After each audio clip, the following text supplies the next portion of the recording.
Models Talkcore. Talkcore. It's talk, but it's also core. Blah, blah, blah. It seems everyone is talking about Talkcore. Would you like more Talkcore? It's Talkcore from New Models.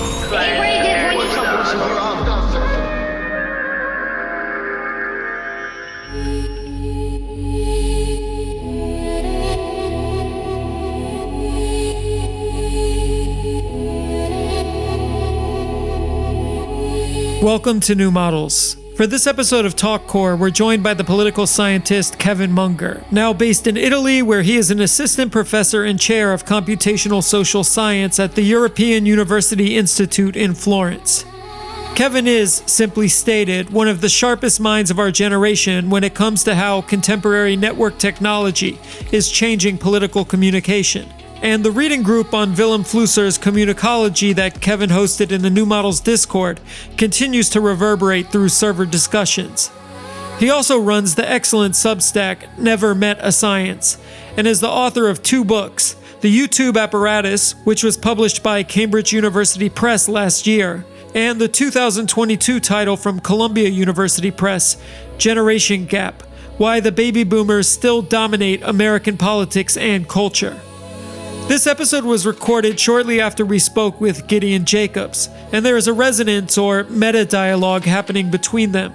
Both are circling the idea that we are leaving behind our textual society for a new kind of oral society, where a common understanding of reality breaks down. Here, Kevin offers a trans-historical view of how we got to this moment, while acknowledging that to address it, we have to get a little bit wavy. I'm Lil Internet, joined by my co-host Carly Busta. Our guest is Dr. Kevin Munger. Let's get into it.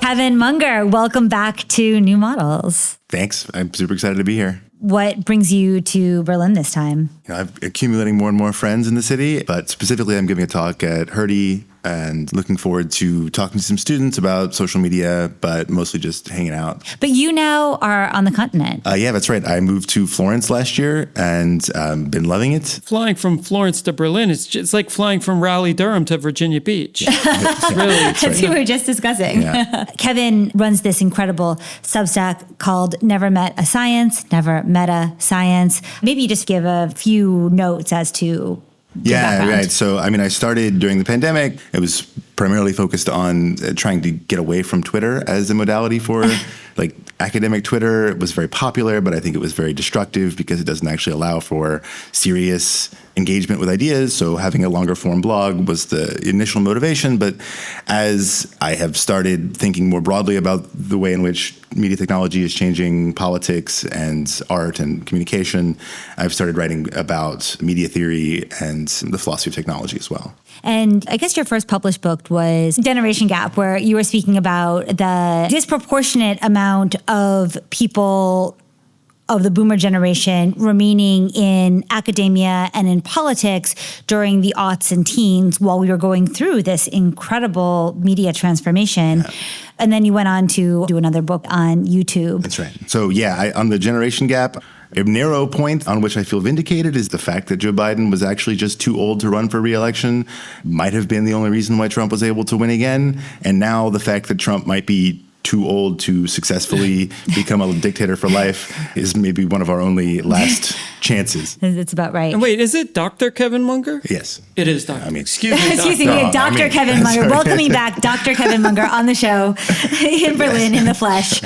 Well, but also interesting, it feels like now we have this moment of Gen X in control, though, or they're starting to enforce some kind of dominance over American politics. You think of Thiel and Musk, right? This is, and they have a very different, they also come from, what I fuzzily sketched as like the dark arc of the internet, that's like early cypherpunk, radical tech libertarianism that is very much a kind of Gen X paradigm Right. came out with the early internet. And the weird thing is because of Zuckerberg, we had this strange moment where we just leapfrogged Gen X, and it Right, seemed you like had boomers and millennials, right, a right. millennial was defining the flow of technological progress. And now that it's like PayPal Mafia Gen Xers, it's Right. a very different vibe. And that irony of Gen X, like this is what happens when you let that rip, right? Like, but Yeah, except for it's or not ironic. cynicism, Cynicism I is don't- more, yeah. cynicism would be more what it is. Which actually, cynicism was always like a cliche description of Gen X, right? Mm-hmm. And that's what like part of like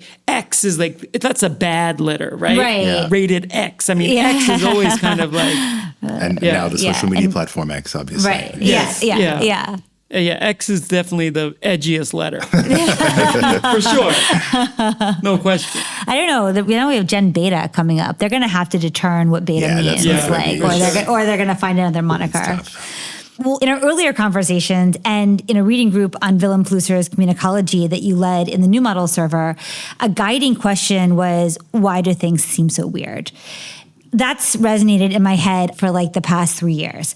And the response was, per Flusser, a BIOS level confusion over what exactly is being transmitted when we try to communicate with each other using a new technology. That electronic media presented a level of abstraction that just exceeded the general human ability to fully process it.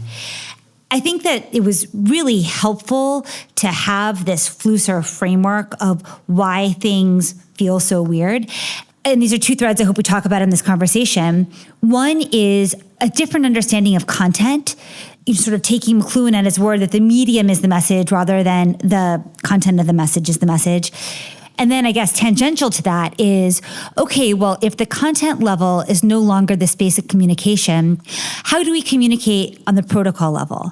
Those are two spaces that we've been thinking about a lot, especially we're now in late September. Earlier this month, we had this assassination of Charlie Kirk by a pretty online assassin. And we saw just like a media shitstorm happen in its wake that completely just didn't make sense. I mean, it does. It makes sense on a meta level, right? But on the content level, it's just goop. I mean, I remember you doing this talk on Flusser's communicology, showing two very like... You talking about the Takis? The Takis. There's two fat people Too fat eating you. Takis. Yeah, eating Takis, like ramen mukbanging. Takis, Yeah, yes. like, okay, what is this actually saying, right? I'm throwing lots of different things on the table here, and Julian has Throwing some more... all the Takis ramen noodles on the I am wall and throwing it, seeing I'm what splattering sticks. them, exactly. I guess on the other side of sort of thinking through Flusser's communicology, where did you go from there? Like the media environment's getting stranger. Where do I go from here knowing that anything I say is going to just be happening on the content level? Yeah. So the immediate response, I mean, being an academic, was simply to say, I actually need to read a lot more. I need to find some more philosophical grounding. And so, yeah, I've gone deeper into the idea of the basic ontology of Western philosophy being fixed objects in the world that are interacting. And that, I think, connects nicely to the standard media analysis frame, which had been focused on content. Where you're saying there's content out there, people are consuming it, we can analyze the content, and then we can figure out what the content is doing to people. Right. This is insufficient because it does not pay enough attention to the question of how that specific content is produced. So we just go one step backwards. And I think a first order focus on the production of content is helpful. But then when you get into actually looking at this content, if you're only looking at a snapshot of it, it doesn't make any sense why anyone is doing anything. Right. And so it's only by looking at the evolution of this content within the media apparatus that we can come to understand the process by which this content and then the audience responds to it, and then the next wave of content doesn't make sense, but we can trace the evolution of it. So when it comes to the Charlie Kirk assassination, I think my reaction, and I'm sure many people who think about media this way had the same thought, was that, we already know what's going to happen. We already know all of the notes that are going to be hit by the relevant actors. So it doesn't really matter to pay attention to it. Totally. But then it becomes a bit baffling when you think about what is the subjective experience of the people in this cycle. I think many of the producers are cynical. They are aware that they are just going to do what they have been sort of programmed to do by their audience. They know their audiences well enough to produce stuff that will get them a lot of views. And their audiences, I guess, have been conditioned to also want this kind of response. And so the whole thing unfolds sort of automatically, and all we can do is sort of sit and watch it. Right. So I was really taken in this recent post on Tongli about your read of paintings being these stable objects and that they exclude the viewer from their frame. Just like when you're reading the word, it's called linear media for a reason. You are the receiver. You are outside of the production of that text. And we've talked a lot on this podcast about the fanficification of media, where the text that you now read is raw material for the fanfic. The fanfic is really where the meaning production happens.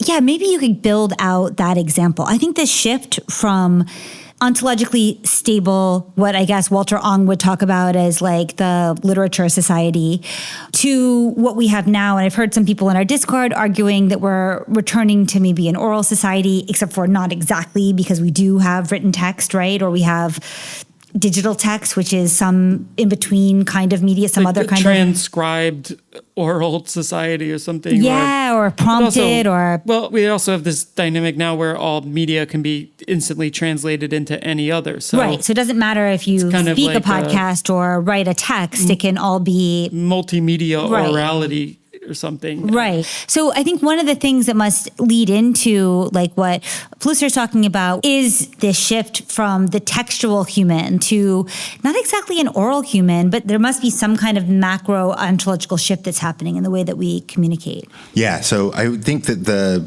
question of whether or not we are returning to an oral society, this is why it's important to move beyond these two basic forms of the line and the circle. Yeah. Right. So prehistory was all about the eternal return, that we are the seasons, the moons, we are returning to the same points. And then we invent history. When we invent linear text, we invent the idea of progress. Yes. But this third form, which Flusser talks about in the context of the whirlpool, but I think is best explained by the philosopher Yaqui, who I have been reading a lot of recently, is the idea of recursion. So the idea that we can return to the same point, but it's not identical, it is changed in the process of having gone around the circle. And so yes, we are returning to an oral society, but it's not the same. In the process of having gone in this circle, we are changed. And so the secondary orality is obviously quite a bit more advanced even than when Ong was writing about it. And I think that the way in which the orality matters the most is I'm a little bit less taken by the specific phenomenological sensory point of is it our ears or our eyes that are ultimately taking this data in, and more about the extent to which it has to do with conversations and back and forth. So oral culture doesn't have the ability to store things perfectly, and the oral culture involves conversations. You have to be giving and taking. And so that is a way in which the social media and the feedback loop has that giving and taking built into it. But I think the central difference is that there is a third actor. There's the machines also observing all of this back and forth. And so the various weights in the recommendation algorithm are being updated when we have these back and forths. Whereas in the original oral society, it's just the humans, their brains, their social connections being affected by the oral exchange of ideas. Now, when we are engaging in these mediated secondary orality communications, we are also having these observers, recommendation algorithms, but also trend forecasters, various other actors who are digesting all of these conversations, looking at all the audience metrics, figuring out what plays well, and then adjusting at a macro level the production of content in response to this oral back and forth. I mean, interestingly, too, in the oral times, I mean, everything to continue or to spread or to be remembered, there had to be some kind of like mnemonic, right? Like I was they thinking put this it into too. song or a pattern to make it easier to remember. Basically, it had to be in a mimetic form in order to persist. And now, even though everything is stored forever, it dissolves into noise if it doesn't have this now mimetic form instead of like necessarily having to be a mnemonic form, right? But there is a similarity there with why certain things become dominant in discourse,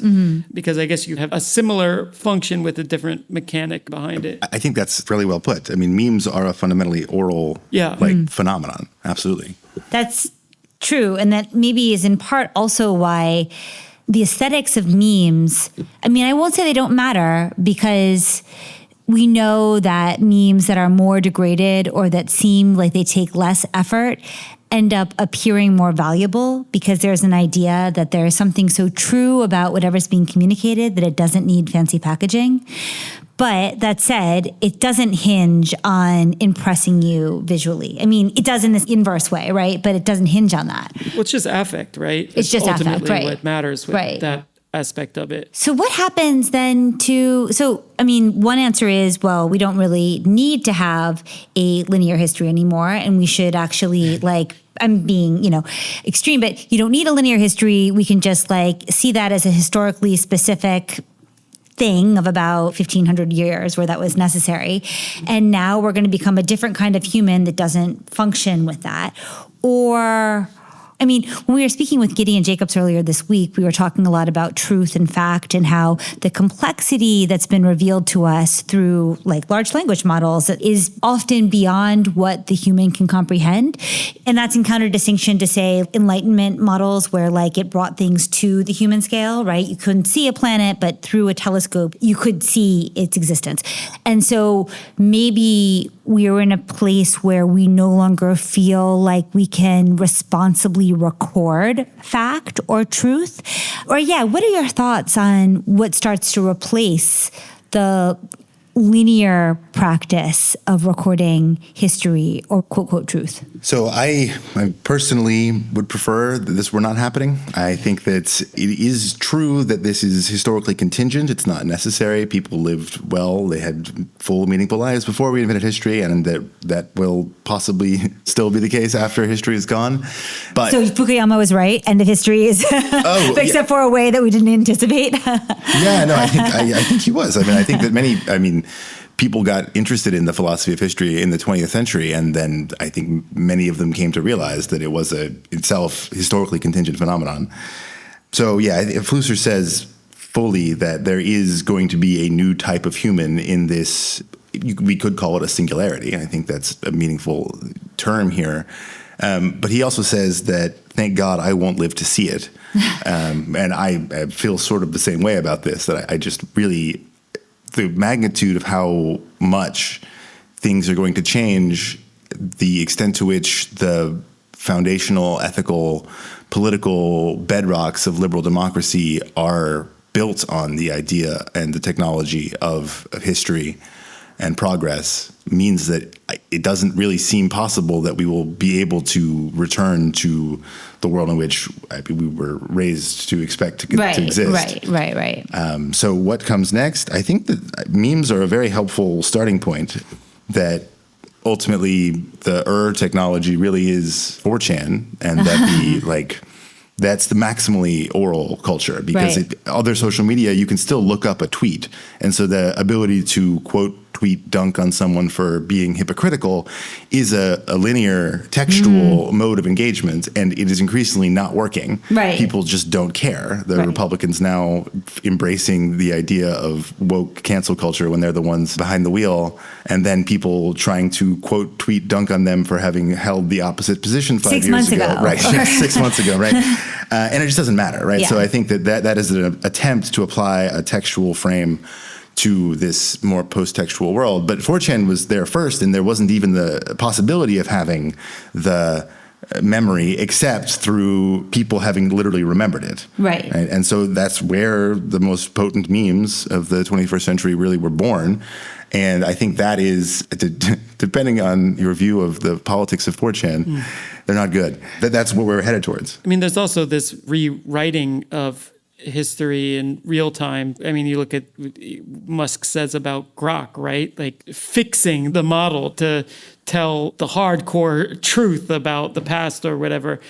History becomes this kind of malleable substance that you can change and tweak and edit in real time. We've been floating this idea of World War III being correlated to the contemporary media form. And in this case, you would see this perpetual rewrite. History's always being rewritten, but this highly unstable kind of history as part of the material of that war. That would make sense that is like one of the fronts on which it's happening. Like you see this real destabilization of any common sense of communication as potentially one of the theaters of a World War III. A, does that track in some way? And B, if so, I mean, okay, when world wars happen, a lot of devastation takes place, but there are always parts of the world where that devastation is felt far more indirectly. So where is the place to seek some kind of refuge during a war that is happening so intensely in the information space? Like, obviously, one doesn't need to spend their time on X, but like, how does one deal with this? How does one communicate? Yeah, I mean, just to reiterate, if you are currently still using X, you need to not do that. I'm still shocked how many of my friends and colleagues have not incorporated this basic protocol level point. Yeah. Like, you cannot get good you can get individual pieces of information on X, and they push back to say, look, I got this individual piece of information on X, therefore it's valuable. But that is a content level way of thinking about things. That's right. And so Musk obviously understands this, like changing Grok is a protocol level intervention, and everyone is seeing it happen. And yet then they interact with Grok as if it did not happen. There is no sense, there's no understanding of the way in which the upstream protocol level change is then going to be determining what happens next.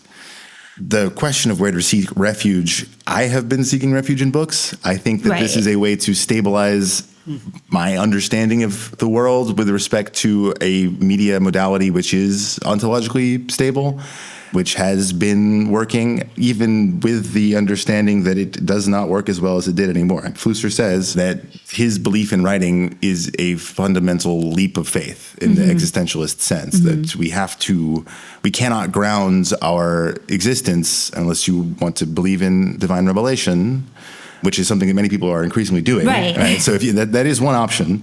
But absent that, we do have to make some kind of leap of faith. And so a commitment to the technology of reading and writing has been a source of stability for me. I still now feel some tension because I'm reading and writing, but also watching all of these media events unfold, and it feels quite impotent. It feels like I'm not engaging in a modality that actually allows me to affect the course of history, which is a sort of grandiose goal. But the global village is one in which we feel responsible for all of the things that are happening. And so if you want to engage in this form, I do think that you have to plunge in all the way and commit yourself to this new form of authenticity. Personally, I don't know that I'm built that way. I don't know that I can do it, but there are some people who are doing it, and I think that it's very valuable work if you can somehow maintain some self outside of the apparatus. I had this kind of chilling thought in that sort of terrible framework of like it being a World War III. It probably ultimately isn't the best framework. But if we keep that conceit going, we tend to focus on the assassin of Charlie Kirk, or we tend to focus on these stochastic events as like the events of warfare. But really, the combatants are the masses who end up blindly responding on X and participating in the churn. Like those are actually the trenches. Those actually are the infantry men or women who are populating this war. I mean, those are the ones who will also be the casualties. So what does the after effect look like? These people are parents, right? It's like, what is sort of the epigenetic cost of this kind of warfare? Yeah, we're really talking about ontologies here, right? Yeah. And I wonder also, following our conversation with Gideon, I think Gideon was questioning if media theory is actually expansive enough to grapple with the kind of way social media and the internet like ontologically changes the subject. It's something that's almost a higher order than just media theory, because it's like, it's right. So I wonder, Kevin, your thoughts on this. I mean, I do believe media theory is the closest thing we have to grappling with these systems, but I wonder if there's actually even except for religion's another thing that kind of feels like on the same scale. Are we looking at like an entirely new kind of paradigm that needs to be developed here to really grapple, dissect, understand these systems and their relationship with society? Yeah, so I mean, the weakness of media theory is that it is a textual You're right. paradigm. And so, right, if it is correct, the insights of media theory are sort of self-defeating, that we have to transcend the modality given that the world is moving away from text. And so the ability to communicate in forms, I think, like video games, the ability to program these processes that people inhabit is a way to allow them to experience the processes that you want them to experience, to get them to develop their own understanding. And at present, I think what's really tragic is that the most popular video games that we play involve the accumulation of airline points. So like, it's particularly inspired by like the exocapitalism insight here that so much of our subjectivity is about embracing the way that our behaviors are tracked and recorded and rewarded in this extremely quantified way. And that is a particular kind of process that more and more of our mental energy is being spent evaluating and participating in. And so many people also are engaged in social media that also has its own form of points. You get likes, you get a high score. So the video game as a metaphor for understanding how people experience the process of social media, I think is helpful. And the basic problem is that these are extremely bad video games. Right. That they produce a stupid, enfeebled subject who has short-term goals, who is not able to think outside of the specific point maximization structure that they've been handed. So the kind of theory that would act on an ontological level is such that would be, for example, creating new video games, getting other people to play them in a way that allows them to cultivate, we could say, better subjectivities. To be clear here, when you say video games, in your first example, you're speaking about one's general experience making consumer choices today. Like, where do I shop? What credit card do I use? How do I maximize my value? I mean, the consumer experience in general feels terrible. Thinking about it as a more harmful video game than Call of Duty is an amazing thought, and I really can get behind that because you do feel like a kind of first-person shooter, except for it's self-harm. Yeah, like what you're saying ultimately, though, is that the problems we're dealing with right now are beyond text, and they need to be grappled with beyond text. Yes, that's right.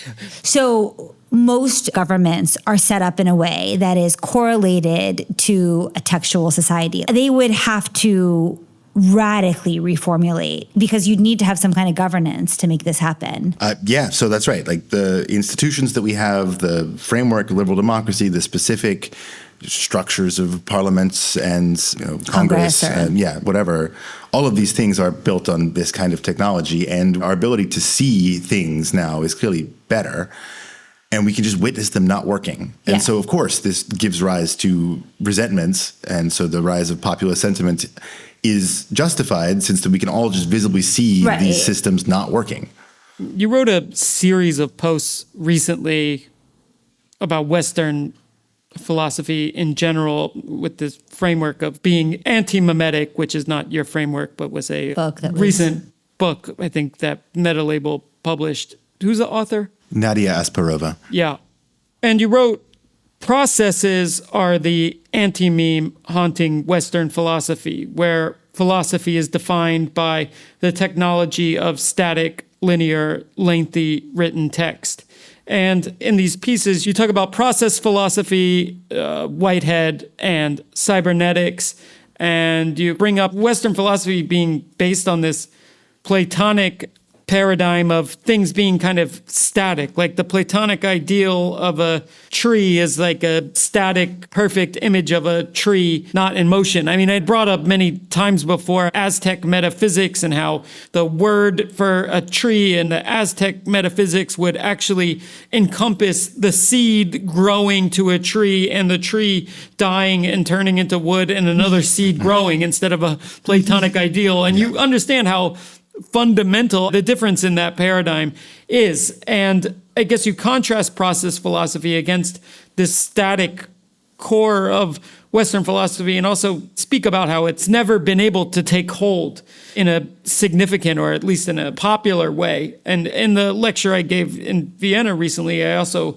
asked what happened to calling the internet cyberspace, which kind of at least alluded to or acknowledged its cybernetic nature. I didn't really give you a question. I threw some points out there, but maybe you could just illustrate what you're presenting in these pieces. Yeah, so I think that and I'm getting out ahead of my skis here. I'm not actually trained as a political theorist. I was just last night talking to someone with a PhD in political theory from Princeton who knows way more about this than I do. But I'm not trained in anything, nothing at all. So this is just my read of things. Yeah. So the history of Western philosophy was this dialectic back and forth between Platonic philosophy and Aristotelian philosophy, which is much more empirical. And then it really reaches a new stage with Descartes and the Cartesian dualism, which says that we are separating the two worlds of the spirit or the eternal realm of the Platonic objects from the empirical world. And then to do natural science, we're just going to focus on the empirical world.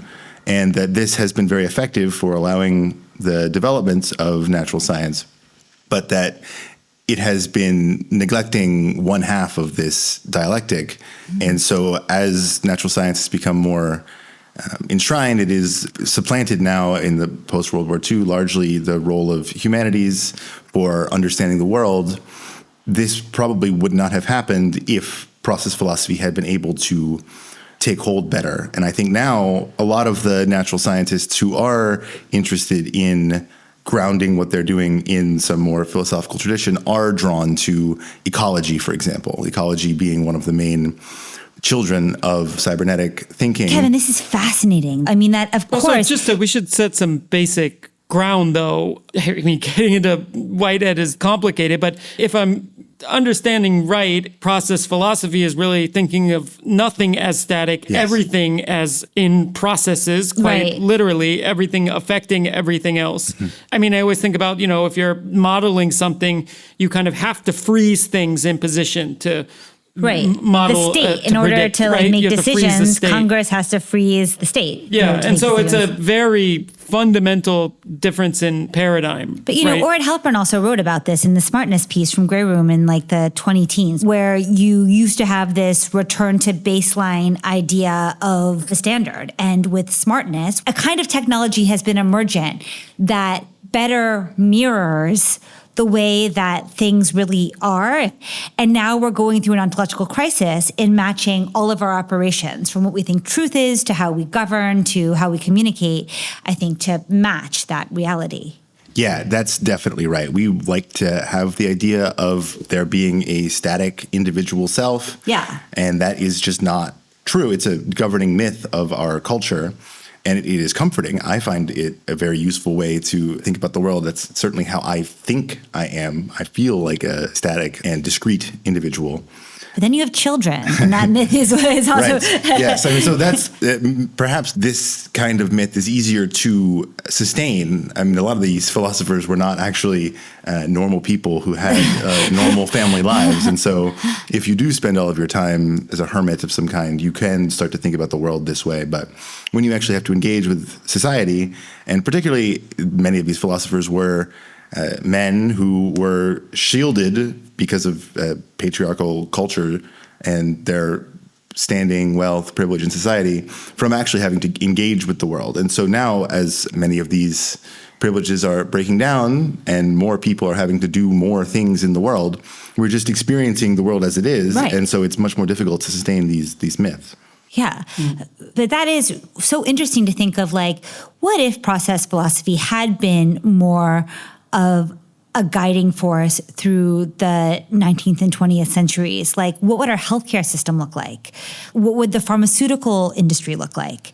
You just think about how you take a medication for one individual thing, and without thinking about, like, this is a very basic example, but just all the industries that are built on this partial falsehood. In a way, a lot of the thinking that would be closer to, I don't know, process philosophy or something was like in the woo-woo world, right? Yeah, it sure. was, right. And so in a way, there you kind of end up, I think, maybe with a bias against talking about everything's in motion, everything's connected. I mean, one would think, like, how would cancer research have been conducted differently if we had thought about that? And especially how contingent many cancers are on environmental factors that have largely are seen as externalities of, different chemical companies or whatever occupational hazards. Thinking specifically about the flight attendants who have a 50% higher chance of having cancer than the general population due to the toxic fumes in the bleed air.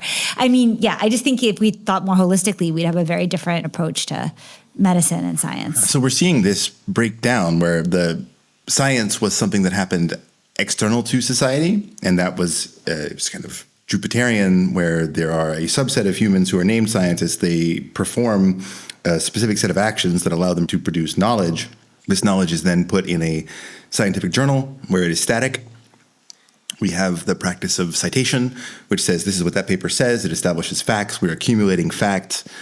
But now people are beginning to understand more of the process by which science is produced. Right. So Bruno Latour, I think, did the best job of opening the black box of science. And this produces a lot of things that I think are bad, that people are skeptical of taking vaccines because they are seeing science as a process that is fallible. And the problem is vaccines actually do work. And we need to figure out how to communicate that to the population rather than relying on the old model of hierarchy and prestige and saying we have these experts and they have established facts. We need to make it clear that science is always changing, that these are processes that we think are helpful for establishing facts. But those facts are always open to revision. And the fact that humans are ultimately doing all of this doesn't mean that it doesn't work totally. Right. I mean, I start to wonder, thinking about just how the system that's developed in the West and how it often excludes externalities and doesn't really consider the life cycle of things. I mean, is this kind of static or Platonic framework, I mean, is this a kind of original sin that got us here? Is it like, is the 21st century a time where we might actually see a real phase shift into a post-Platonic era or something? Yeah, I think that's right. It was the original sin, but it was also what gave the West power over the world. The ability to use science to freeze some part of the world, to make a model of the world which rules out externalities, turns out does allow you to gain control over the natural world. And that is why the West has been so powerful in structuring the entire world today. And we are now seeing the erosion of that framework. And back to, I do want to practically ask, why do you think cybernetics kind of disappeared, faded out of regular public discourse? Yeah, this has been a question that I've been obsessed with for a few years now. I think that the single most important component was the fact that Norbert Wiener was a particular guy. And so his idiosyncrasies actually, I mean, he was the guy who came up with cybernetics, but the first departure was the competing framework of game theory, which von Neumann really promulgated.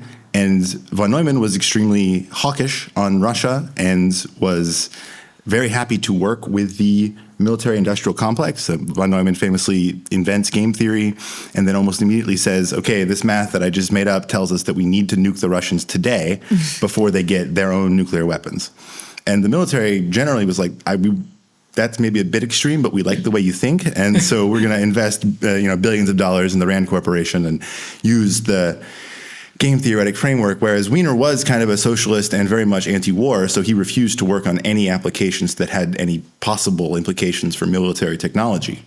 The second reason that cybernetics fell off was in favor of artificial intelligence. So the first conference on artificial intelligence in Dartmouth used the term artificial intelligence pretty much explicitly to not have to invite Norbert Wiener because he was not a well-liked guy. He was kind of prickly. And so most people in this space would have been talking about cybernetics at that point. And what year was that, roughly? I think it was 70s? The 50s. 50s, right. Yeah. Okay, right. Right, that's when, right, of course. We could check this. But I think famously at this conference, they thought that they would have a perfectly working computer that could play chess over the course of a summer. And it took obviously many more decades than that. And that was the first wave of hype around artificial intelligence. But we've been through several of those waves now, and here we are. I mean, speaking of artificial intelligence, do these paradigms of like process philosophy versus a kind of Platonic ideal of things apply to its cognition? I think it applies to the way that we interact with artificial intelligence. So as a search engine, so it's one of the ways that people are using chatbots today, the search engine used to point to a static web repository of knowledge. I mean, on the web, of course, things can be updated more seamlessly than for text, but you could still trace the edit history of Wikipedia, for example. And so if you did a search, you went to Wikipedia, this is more or less similar to the traditional model where everyone is reading the same text. And so you search something and everyone finds the same thing. Whereas if everyone asks ChatGPT some variant of the same question, they're not getting the identical answer, right? So it's the process of asking and getting that answer is actually idiosyncratic. And I think that people don't realize that, and people are still interacting with ChatGPT style search as if it was Wikipedia style search. And this is producing a rapid divergence in our shared reality. We had been seeing this happen, obviously, for decades on the internet, but it, I think, is accelerated by the fact that we are all literally seeing different things now, and people have not incorporated that. So I just wonder, like, what is the medium of communication right now? Like actual effective communication, besides like being in person or calling somebody on the phone. Like we used to think, okay, so you'd have a book or you'd have a post. But at this point, especially when we get to speaking with these chat models, like how are we actually communicating with each other? Because when that LLM gives you a response back, it's taking the aggregate communication of, you know, whatever data it scraped and then reformulating it for you. So how are we actually, like, do you have a model in your head or language for speaking about or spatializing what's actually happening when we're communicating via the LLM? Like, how are we transmitting information to each other? So, I mean, it makes extremely explicit the Fluserian argument that we are actually communicating with the apparatus, not with each other. And so on social media, it felt like we were interacting with each other, and we were to some extent, but we were also interacting with the apparatus. So we were interacting with the history of the recommendation algorithm and how that would affect how the content we produced was filtered throughout the system. Now we're skipping the part where there's any other human involved. We're just interacting directly with this aggregate system. I think that it makes sense if we can retain our own like strong models of the world, our own selves, to engage with these chatbots as a way to get information. But that does not have the side effect of producing public knowledge. So other forms of communication, either oral communication, if you're in the prehistorical tribe, you're talking to people and everyone is observing that kind of conversation. If you're talking on social media, everyone else can see this whole conversation. But now you're just talking to this model. And so the way in which the public knowledge is constructed is very different. And it's actually just not happening. Public knowledge is kind of degrading. Common knowledge is not being produced when we interact with these systems. And what kind of subject is that apparatus producing? Like, who is that subject? So at present, I think it's important to distinguish LLMs in general from the consumer-facing LLMs from the big corporations, because the subject that the latter is producing is clearly one which is having all of its existing views reinforced. The imperative to keep people on the platform, to keep them satisfied with your answers, produces this kind of sycophancy. We saw this reach comical levels with ChatGPT 4.0. They have reduced it somewhat because it was just too... I mean, I'm not sure if it's comical. Like, there's people who, like, ruin their lives in these... Yeah, right. It's tragicomic. It's extreme. Extreme levels of sycophancy. I personally hated it. It was just condescending, I felt. But You're right. But people like being like, that's a fantastic question. And so that is still there, though. That imperative is still there, but it has become somewhat more subtle and perhaps more pernicious as a result. But the way in which LLMs could be used is very different. So it's as if we invented the internet and then we invented Facebook almost immediately. This is how I'm interpreting the transition from LLMs to only having the chatbot corporate LLMs. And I think we would like to take a step back and actually really think about how these LLMs could be used. There were many different models of the early web before we got to the social media web, which I think were much healthier, that had better properties, produced healthier subjectivities. And I think that there must be alternative ways to use LLMs that we are foreclosing if we spend all of our time engaging with ChatGPT style LLMs and also theorizing as if these two things were the same. Right. Is that where the author goes now in like partnering with engineers to develop, it must be open source LLMs that they can then weight differently? Or we often think about how you have these 20th century institutions, these linear institutions, whether that be like culture magazines from the 90s, or whether that be MoMA or a library that's trying to figure out its relevance, and they could have their own LLM. Yeah, I think that institutions should at least experiment with this. Right. I think that this is a way in which people could get the experience of the process of interacting with a chatbot, which has been fine-tuned in ways that do not produce sycophantic outcomes, that instead are designed to help people trace the evolution of an idea, for example. And so if we were trying to do an art museum and we traced art history, we could have a back and forth between the audience and the model, where the model is designed to introduce concepts and then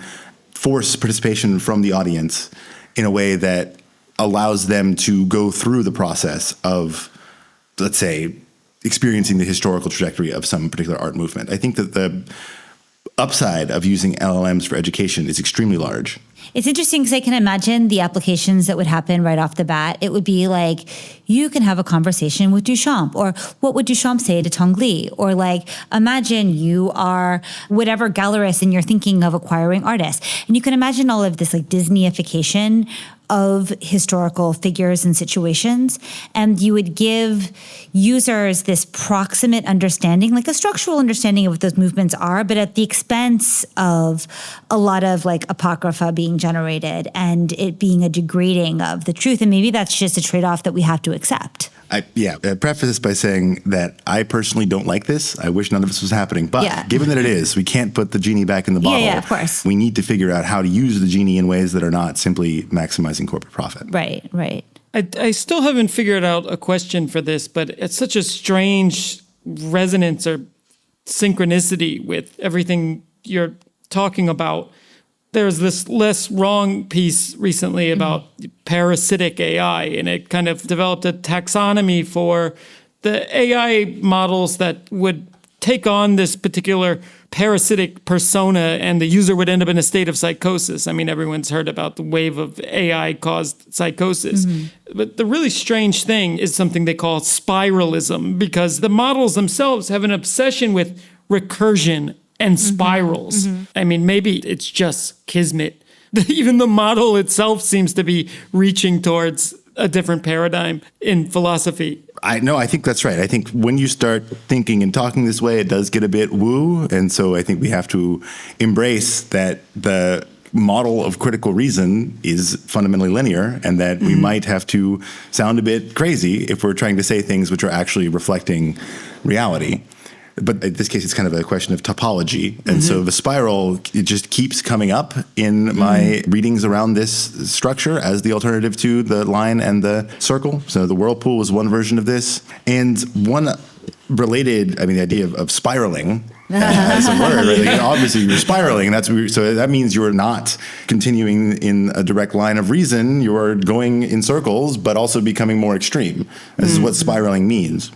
A insight that comes from Yaqui has to do with the idea of acceleration. He points out that acceleration is a property about the increase in velocity, not of speed. And velocity is directional. So you can accelerate by going around the same circle faster and faster.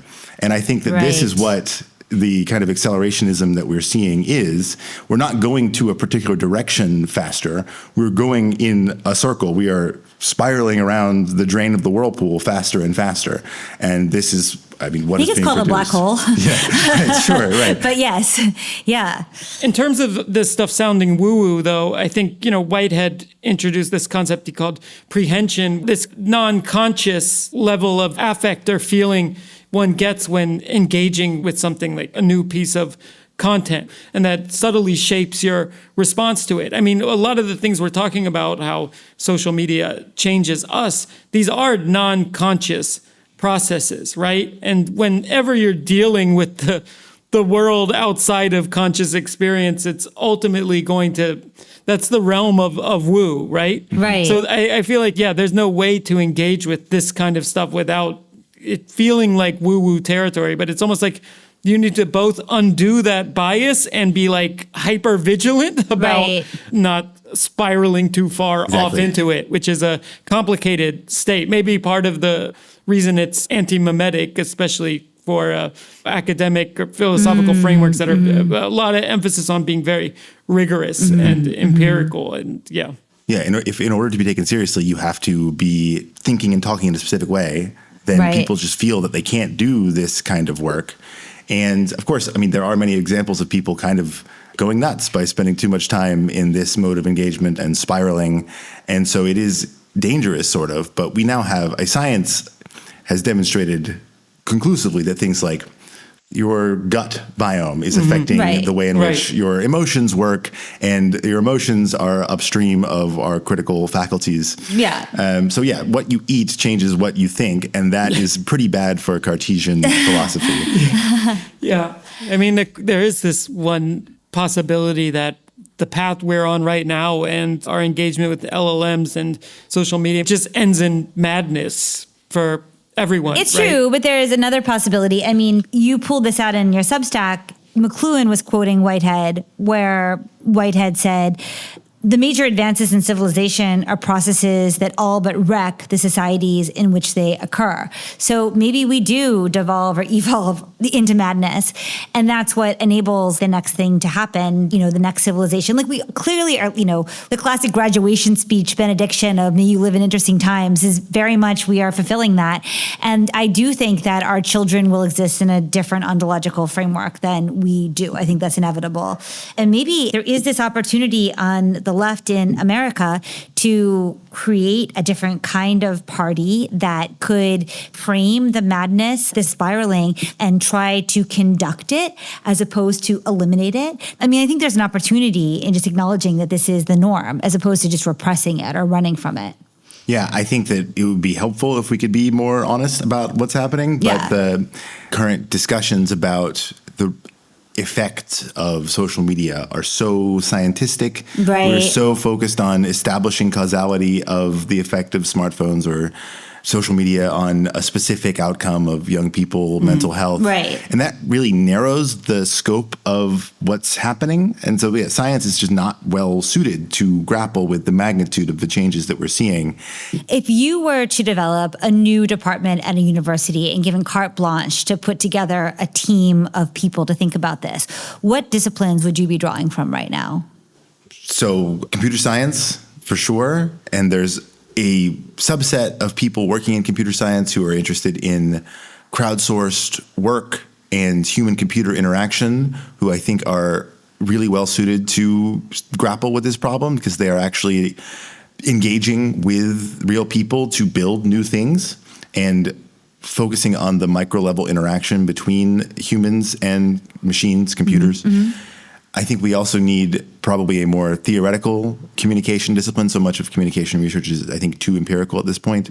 Obviously, I would say political science, coming from political science, but one which, rather than focusing on the practices of the institutions as they are now and analyzing them, figuring out how to adapt the institutions to the high-level aims of what democracy is hoping to accomplish. And then just a bunch of, I guess, internet weirdos. There's not really, there were departments of film studies, and we have very few departments of internet studies. And so I think just call it internet studies and cyberspace studies. Cyberspace studies, that's great, yes. Totally. That's awesome. This is a slight departure, but you mentioned that you have a dialogue with people in the Bay Area rationalist tech scene, and that they tend to ignore or dismiss media theory frameworks. And I've also personally noticed this too with kind of extremely online people. It's like they can't really see themselves outside of the medium any longer. Like it just seems too natural.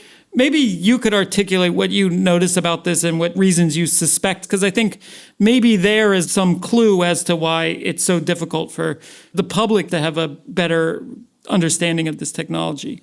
Yeah, so I think it's a parallel situation to the academic philosopher who is so interpolated by writing books and reading books, and that the rationalist, effective altruist crew have been so interpolated by the technology of internet writing that they, specifically on websites that they own, like Less Wrong, have been developing an alternative canon of ideas. And I think this is, first of all, why they have been successful, is that they did not accept the internet as it was given. They instead adopted websites that they were able to change the protocols of. And so then they were able to develop a new ideology based on those protocols. But the technology of internet writing does have a lot of the linear features, and it's rationalism. It's the same framework Western philosophy has been building on for a long time, and they just use the same exact word. But it does have this feature where we don't have any of the gatekeepers of the institutions of knowledge. So we just have extremely online young people, most of whom are quite smart, are not very socially integrated, talking with each other and coming up with a new ideology, a new philosophy, which is extremely consequentialist. That's the only ethical framework that they seem to really grasp. And they have this belief that comes from most of them being able to engage through the modality of code, that they should be able to verify things, that the world, it's sufficiently low complexity that through the act of thinking about things, engaging in online conversations, in extremely long blog posts with their peers, that they can make enough sense of the world. And Sam Bankman-Fried was a very clear case of this, right? He genuinely had a self-confidence that the world was simple based on his subjectivity being cultivated in these spaces.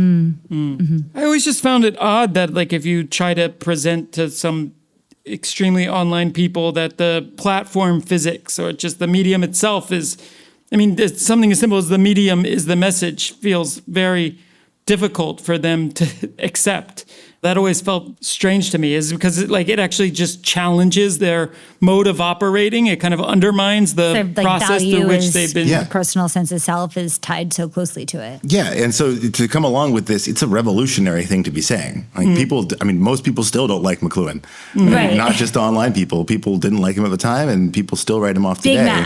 Big Mac. Yeah. So yeah, I think that they need to make some assumptions about the world to start to do the process of thinking, and to come along and say those assumptions about the world are wrong.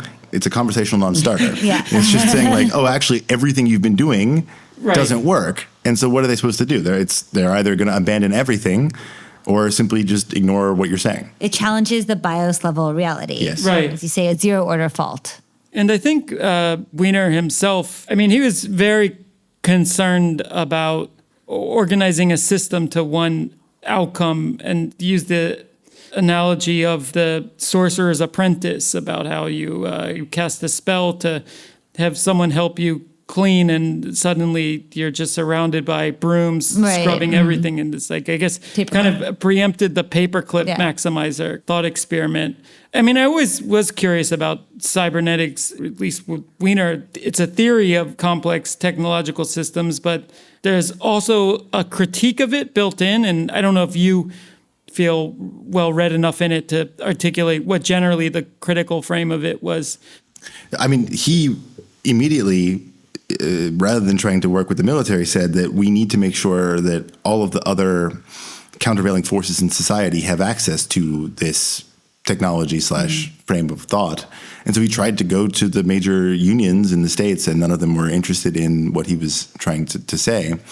So it is a revolutionary and extremely powerful way to organize groups and allow them to interact with the world in a way that's extremely rapid. You get more feedback from the world. And so many of these systems have realized that what they need is feedback. What they need is to get people to interact with them.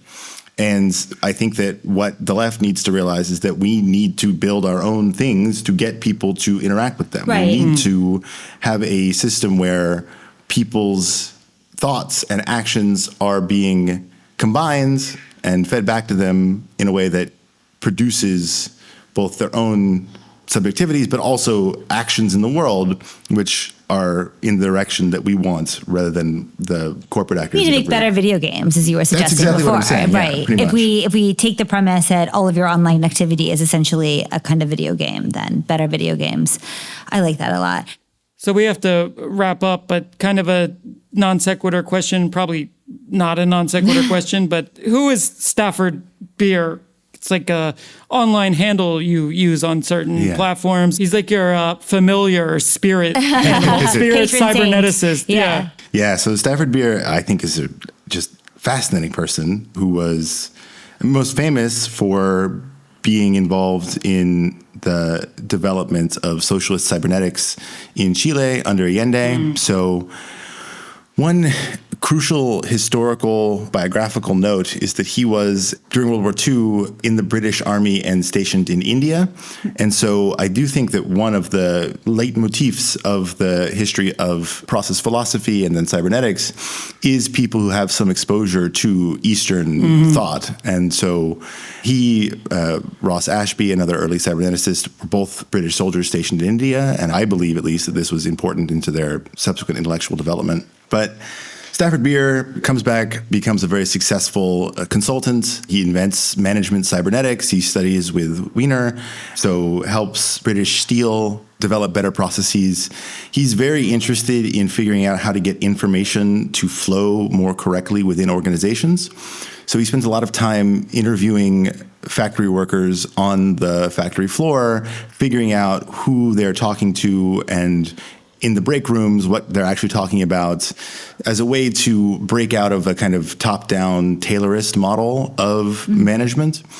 So although a lot of the cybernetics had been written off as the left as a form of control over people, of reducing their freedom, his big paradigm is that in the modern world, we actually need to design organizations which produce freedom as an outcome. That the liberal, neoliberal belief that freedom is a natural outcome absent coercion is perhaps never made any sense, but certainly does not make any sense in the contemporary technological environment. And so he applies this paradigm to the development of Project CyberSyn in Chile. There's a long history of whether or not this actually could have possibly worked. There's a book by Dan Davies called The Unaccountability Machine that came out last year, which recounts the history quite well. He says that actually the technology was never there. It was kind of vaporware at the time, but they were also under a blockade. They had basically a bunch of telex machines, and that if they had been given more time, if they had been able to trade with the rest of the world, and then if they were able to buy the right computers, it might have been a successful implementation of management cybernetics, which he proved can be effective at the level of individual corporations, and which we now see automated in Walmart, for example, this point that actually you can do it in organizations, and so maybe you also can do it for the state as well. But I think he also is a bit of a lesson of going too deep into these ideas, because after the trauma of experiencing the coup in Chile, he wasn't there, but many of his friends were there and were killed. He became less invested in his traditional practice, started getting extremely woo himself, and then spent much of his last decade of life living in a stone cottage in Wales without access to running water. The final note is that he actually played a big role in the development of Brian Eno's music. Wow. So Brian Eno is a big Stafford Beer fan, and there's a great anecdote where Brian Eno goes to visit Stafford Beer in the Welsh countryside, and I mean, he at this point is kind of a completely hairy madman wizard-looking guy. And they sit in this smoke-filled room where Beer is just drinking wine and smoking his pipe, and cooks Brian Eno some potatoes, but then forgets to take the potatoes out, and they've become a totally rotten mess. And so, although he was clearly a genius and actually demonstrated the applicability of these ideas, you see the possibility of spiraling if you don't have constant interactions with normal people, Right. feedback from the real social world. Right. You become too in your own head. You start thinking about systems and you kind of lose any kind of agency. It all comes back to, the body without organs. To achieve it, sometimes you have to touch grass, talk to others. We do have to wrap up, but I wonder, is there something that you're working on right now? So the next big project I want to work on is clearly inspired by Big Mac and a bit of frustration by the science focus on the effects of social media. We've pre-specified certain effects. And so tossing around the idea of writing a book called The Internet, an Inventory of Causes. So rather than an inventory of effects, where McLuhan, he starts out as a scholar of literature, he's had a very long time to trace the impact of media technology on culture. And so he, I think, is in a position where he can point to the effects of new media technology. At present, the internet is still changing things much too quickly. And I think we foreclosed the conversation by focusing on effects. So what I'm hoping to do is catalog all of the things that the internet does, all of the causes that are downstream of the internet. And I think when people talk about the internet, they have some pre-internet model in mind. And then they say, well, the internet is like newspapers except this, Right. And so not, it is that, but it's also so many other things. Right, and so right, whenever right. people have a specific comparison point, they are reducing the internet to X, but now for Y, right? And as opposed to really taking the time to say, here are all of the different things the internet does. Right. And I think that if we had a better vocabulary for specifying these specific mechanisms on the internet, I think that could produce a better collective understanding of what the causes downstream of the internet are. That's so smart. That sounds fantastic. Well, Dr. Kevin Munger, thank you so much for coming on New Models again. Everybody should subscribe to Never Meta Science. Kevin's brilliant. We really are grateful for your time today. And all right. Thanks for having me. It's Thanks, always a pleasure. Kevin. Ciao.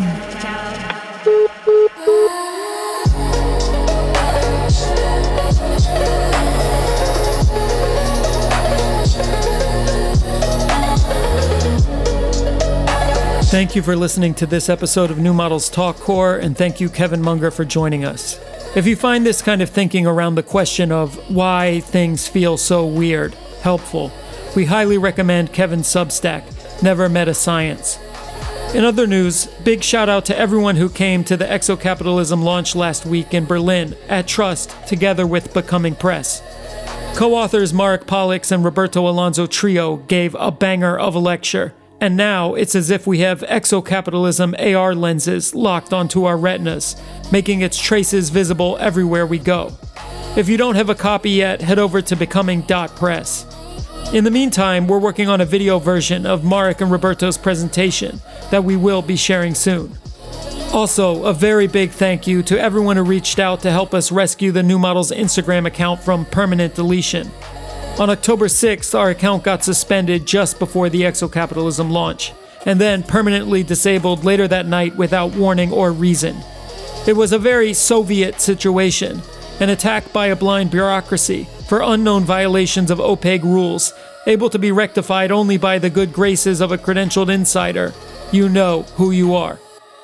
New Models does rely on platforms like Instagram for broadcasting outside of the dark forest, but seeing how widely support was expressed on every other node of the network proves that our community is resilient, and for that we are grateful.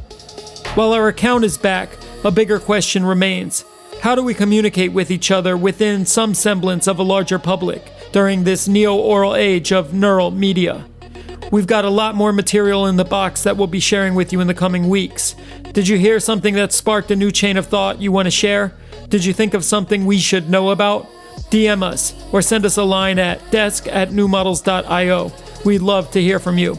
Thanks again to all, and see you next episode. This has been a New Models production, edited by Carly Busta. Mixing, sound design, music prompting, and additional editing by Lil Internet. Rate, review, like, subscribe to New Models, tell a friend, post about it, all that. We out.